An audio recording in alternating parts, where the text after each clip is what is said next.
नमस्कार, दिल्ली न्यूज में आपका बहुत बहुत स्वागत है। चलिए देखते हैं आज की 25 फटाफट काम की और महत्वपूर्ण बड़ी खबरों को। पर इससे पहले वीडियो को लाइक करना बिल्कुल ना भूलें। तिहाड़ के बाहर भावुक हुए केजरीवाल बोले, जेल की सलाखें मुझे कमजोर नहीं कर पाई। दिल्ली के सीएम अरविंद केजरीवाल तिहाड़ जेल से रिहा हो गए हैं। दिल्ली के मुख्यमंत्री अरविंद केजरीवाल तिहाड़ जेल से बाहर निकलने के बाद समर्थकों का अभिवादन किया। तिहाड़ से बाहर आने के बाद केजरीवाल भावुक होते हुए कहा, मैं देश विरोधी ताकतों से लड़ूंगा। इन लोगों ने मुझे जेल भेजा, मेरा हौसला 100 गुना बढ़ गया है। जेल की सलाखें मुझे कमजोर नहीं कर पाई। आपकी दुआओं के कारण आज मैं बाहर हूँ। मेरे खून का कतरा कतरा देश के लिए है। केंद्र सरकार ने बदला पोर्ट ब्लेयर का नाम। केंद्र सरकार ने पोर्ट ब्लेयर का नाम बदल दिया है। गृह मंत्री अमित शाह ने एक्स पर इसकी जानकारी दी। उन्होंने बताया कि पोर्ट ब्लेयर का नाम श्री विजयपुरम कर दिया गया। उन्होंने कहा कि पुराने नाम में औपनिवेशिक विरासत की झलक थी। विजयपुरम स्वतंत्रता संग्राम में विजय का प्रतीक है। यहाँ नेताजी ने पहली बार तिरंगा फहराया था। पोर्ट ब्लेयर केंद्र शासित प्रदेश अंडमान निकोबार की राजधानी है। जेल से निकलती चुनावी मोड में जाएंगे अरविंद केजरीवाल। सुप्रीम कोर्ट से जमानत मिलने के बाद दिल्ली के मुख्यमंत्री अरविंद केजरीवाल अब पार्टी का प्रचार अभियान संभालने की तैयारी कर रहे हैं। अदालत की तरफ से आदेश जारी होने के कुछ ही देर बाद आम आदमी पार्टी की हरियाणा इकाई के प्रमुख सुशील गुप्ता ने शुक्रवार को कहा कि पार्टी प्रमुख राज्य में चुनाव प्रचार करेंगे जहां लोग बदलाव की उम्मीद कर रहे हैं। भारत ने किया एक और घातक मिसाइल का सफल परीक्षण, कांप उठेंगे दुश्मन देश। भारत ने वर्टिकल लॉन्च शॉर्ट रेंज सतह से हवा में मार करने वाली मिसाइल के एक के बाद एक सफल उड़ान परीक्षण किए हैं। गुरुवार को इसके सफल परीक्षण के बाद शुक्रवार को लगातार दूसरा परीक्षण किया गया। इससे एक दिन पहले भी 12 सितंबर को भी चांदीपुर में एकीकृत परीक्षण रेंज से वर्टिकल लॉन्च शॉर्ट रेंज सतह से हवा में मार करने वाली मिसाइल का सफलतापूर्वक उड़ान परीक्षण किया गया था। दिल्ली हिंसक के एक मामले में अदालत ने संदेह का लाभ देते हुए 10 आरोपियों को बरी किया। कड़कजुमा अदालत ने उत्तर पूर्वी दिल्ली में भड़के सांप्रदायिक हिंसा के एक मामले में संदेह का लाभ देते हुए 10 आरोपियों को बरी कर दिया है। यह मामला 2020 में गोकुलपुरी में दर्ज एक प्राथमिकी से संबंधित है। अतिरिक्त सत्र न्यायाधीश पुलसत्य प्रमाचला की अदालत ने 10 आरोपियों मोहम्मद शाहनवाज उर्फ शानू, मोहम्मद शोएब उर्फ छुटवा, शाहरुख राशिद उर्फ राजा, आजाद, अशरफ अली, परवेज, मोहम्मद फैजल राशिद उर्फ मोनू और मोहम्मद ताहिर को बरी किया है। अदालत ने अपने आदेश में कहा कि उन्हें लगता है कि इस मामले में सभी आरोपियों के खिलाफ लगाए गए आरोप संदेह से परे साबित नहीं हुए हैं, इसलिए उन्हें इस मामले में उनके खिलाफ लगाए गए सभी आरोपों से बरी किया जाता है। नियमों ने निकाल दी दिल्ली की हवा, प्रदूषण बनी सबसे बड़ी चुनौती। राष्ट्रीय राजधानी में वायु प्रदूषण कम करने के दावे और प्रयास दोनों ही खूब किए जा रहे हैं। बावजूद इसके जब स्वच्छ वायु सर्वेक्षण की रिपोर्ट आती है तो दिल्ली 2 पायदान नीचे खिसक जाती है। जहां सर्दी गर्मी हर मौसम के हिसाब से एक्शन प्लान बन रहा है, इसे लागू करने के दावे हो रहे हैं। इसके आधार पर सरकार अपने तथ्यों को भी प्रस्तुत कर रही है। वहीं जब देश के 47 बड़े शहरों की स्वच्छ वायु सर्वेक्षण की रिपोर्ट जारी होती है तो दिल्ली 11वें स्थान पर होती है।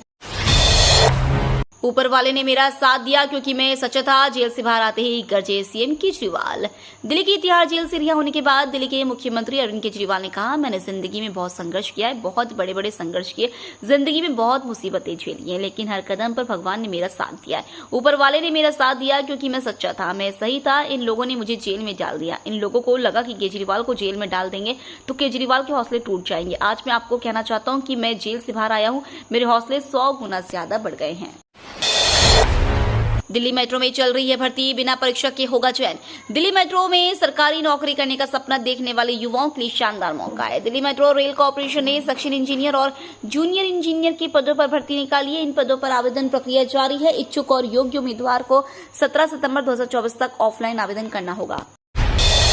राहुल गांधी के खिलाफ दलित समुदाय शुरू करेगा जूते मारो आंदोलन। केंद्रीय मंत्री रामदास अठावले ने शुक्रवार को धर्मशाला में कहा कि दलित समुदाय और रिपब्लिकन पार्टी ऑफ इंडिया आरक्षण पर कांग्रेस सांसद राहुल गांधी की टिप्पणी के खिलाफ देशव्यापी जूते मारो आंदोलन शुरू करेगी। हाल ही में अमेरिका के जॉर्जटाउन विश्वविद्यालय के छात्रों से बातचीत के दौरान लोकसभा में नेता प्रतिपक्ष राहुल गांधी ने कहा था कि कांग्रेस सभी आरक्षण खत्म करने के बारे में सोचेगी जब देश में सभी को समान अवसर मिलने लगेंगे। कांग्रेस नेता राहुल गांधी के बयान के बारे में एक सवाल के जवाब में रिपब्लिकन पार्टी ऑफ इंडिया के अध्यक्ष अठावले ने कहा कि दलितों, अन्य पिछड़ा वर्ग और आदिवासियों का आरक्षण कोई नहीं छीन सकता और कोई भी व्यक्ति ऐसा प्रयास करेगा तो उससे निपटा जाएगा। भारत बांग्लादेश सीमा होगी अभी एमपी वन विभाग बीएसएफ को देगा 700 अमेरिकी बंदूकें। मध्य प्रदेश वन विभाग अपने शस्त्रागार से 700 पंप एक्शन बंदूकें सीमा सुरक्षा बल को अशांत बांग्लादेश से लगी अंतर्राष्ट्रीय सीमा पर तैनाती के लिए देगा। यह जानकारी एक वरिष्ठ अधिकारी ने शुक्रवार को दी। मध्य प्रदेश के प्रधान मुख्य वन संरक्षक पीके सिंह ने बताया कि इन बंदूकों से रबर की गोलियां चलाई जाती हैं। उन्होंने बताया कि इन बंदूकों का इस्तेमाल राज्य में हथियारबंद शिकारियों और पेड़ काटने वाले गिरोह को पीछे धकेलने के लिए किया जाता है। बुलडोजर जस्टिस देश के कानून को ध्वस्त करने की तरह है, सुप्रीम कोर्ट की सख्त टिप्पणी। सुप्रीम कोर्ट ने एक बार फिर बुलडोजर जस्टिस पर कड़ी टिप्पणी की है। कोर्ट ने कहा है कि सरकारी अधिकारियों का ऐसा करना देश के कानून को ध्वस्त करने जैसा है। शीर्ष अदालत ने साफ किया कि अपराध में शामिल होना किसी की संपत्ति को ढाने का आधार नहीं हो सकता। इससे पहले 2 सितंबर को भी सुप्रीम कोर्ट ने इसी तरह की टिप्पणी की थी और मनमाने ढंग से बुलडोजर एक्शन रोकने के लिए दिशा निर्देश बनाने की बात कही थी। आरोपियों के खिलाफ बुलडोजर एक्शन की शुरुआत सबसे पहले यूपी की योगी आदित्यनाथ सरकार ने की थी। उसके बाद अब मध्य प्रदेश, राजस्थान और गुजरात जैसे कुछ बाकी राज्य भी उसी राह पर निकल चुके हैं। बांग्लादेश आतंकी ने भारत को दी चिकन नेक काटने की धमकी। ढाका स्थित कट्टरपंथी इस्लामी नेता जसीमुद्दीन रहमानी ने भारत के खिलाफ एक भड़काऊ वीडियो संदेश जारी किया है। उसने वीडियो में पश्चिम बंगाल की मुख्यमंत्री ममता बनर्जी से मोदी के शासन से बंगाल को आजाद करने और बंगाल की स्वतंत्रता की घोषणा करने का आह्वान किया है। बता दें कि जसीमुद्दीन रहमानी को हाल ही में बांग्लादेश की अंतरिम सरकार ने जेल से रिहा किया था। सोशल मीडिया पर वायरल वीडियो में रहमानी ने भारत को बांटने करने और दिल्ली में इस्लामिक झंडा फहराने की धमकी दी। जल्द ही मोदी सरकार देने वाली ये 2 बड़ी खुशखबरी। विदेश से भारत के लिए 2 अच्छी खबरें को संकेत मिल रहे हैं। ग्लोबल मार्केट में ब्रेंट क्रूड के दाम में तगड़ी गिरावट आई है। ऐसे में पेट्रोल डीजल के दाम घट सकते हैं। वहीं यूरोपीय सेंट्रल बैंक ने पॉलिसी रेट में 25 बेसिस पॉइंट की कटौती की है। अगर अमेरिका में भी 25 बेसिस पॉइंट की कटौती होती है तो इसका असर भारत पर भी होगा, यानी भारत में भी रेपो रेट कम हो जाएगा। इससे लोन पर ब्याज दरों में कमी आएगी। टूटा गठबंधन, क्या बीजेपी से अलग हुई टीडीपी? सोशल मीडिया पर दावा किया जा रहा है कि बीजेपी के नेतृत्व वाले एनडीए से चंद्रबाबू नायडू की पार्टी टीडीपी ने समर्थन वापस ले लिया है। इस दावे में एबीपी न्यूज का वीडियो शेयर किया गया है, जो कि 6 साल पहले यानी 7 मार्च 2018 का है। 6 साल पुरानी खबर को अभी का बताकर शेयर किया जा रहा है। इसका मतलब साफ है कि यह दावा एकदम गलत है और अभी ऐसा कुछ नहीं हुआ है। दिल्ली में पटाखे बैन पर केजरीवाल की रिहाई में सीएम आवास के बाहर खूब आतिशबाजी। दिल्ली के मुख्यमंत्री अरविंद केजरीवाल को कथित शराब घोटाले में शुक्रवार को जमानत मिल गई। सुप्रीम कोर्ट से जमानत मिलने के साथ ही केजरीवाल की जेल से रिहाई का रास्ता भी साफ हो गया है। आम आदमी पार्टी के राष्ट्रीय संयोजक को जमानत मिलने से पार्टी में खुशी की लहर दौड़ गई। मिठाई बांटने के साथ जमकर आतिशबाजी भी की गई। ऐसा करते हुए शायद पार्टी के कार्यकर्ता भूल गए कि दिल्ली में उनकी सरकार ने 1 जनवरी 2025 तक पटाखों के इस्तेमाल पर तरह रोक लगा रखी है।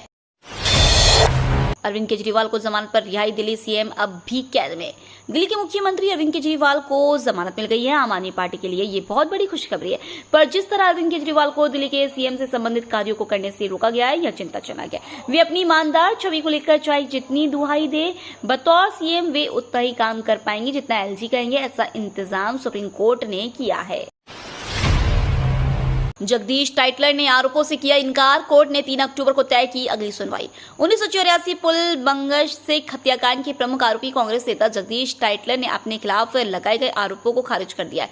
टाइटलर ने आरोपों के खिलाफ ट्रायल की मांग की और इन आरोपों को बेबुनियाद करार दिया है। राउजीवनी कोर्ट ने इस मामले की सुनवाई और साक्ष्य दर्ज करने के लिए 3 अक्टूबर की तारीख तय की है।